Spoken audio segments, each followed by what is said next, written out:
اس سے اگلی بات کہنے لگا، حضور علیہ السلام کے بعد سب سے پہلی وفات سیدہ فاطمہ الزہرا کی ہوئی۔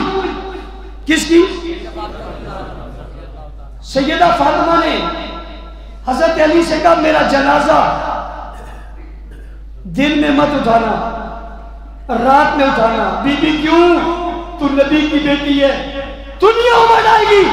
فرمایا میں نہیں چاہتی میرے وجود کے اس رکھے ہوئے کفن پر بھی کسی غیر محرم کی نظر پڑ جائے،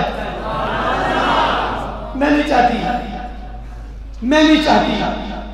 جنازہ آ گیا، صحابہ آ گئے، ابو بکر نے علی سے کہا جنازہ پڑھاؤ۔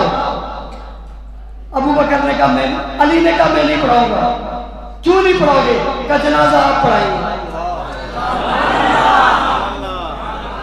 سیدہ فاطمہ کا جنازہ کس نے پڑھایا؟ علی موجود ہے؟ کسی نے زبردستی کہا تھا؟ حضرت علی نے کہا ابو بکر میں نے نبی سے سنا ہے جس جگہ ابو بکر موجود ہو کسی کا مصلی پہ کھڑا ہونا درست نہیں ہے۔ تمہاری موجودگی میں نبی کی بیٹی کا جنازہ علی نہیں پڑھائے گا، نبی کا خلیفہ ابو بکر پڑھائے گا۔ جنازہ کس نے پڑھایا؟ اگر صدق کے مسئلے پہ اتنا سخت جھگڑا تھا تو جنازہ کیوں پڑھوایا؟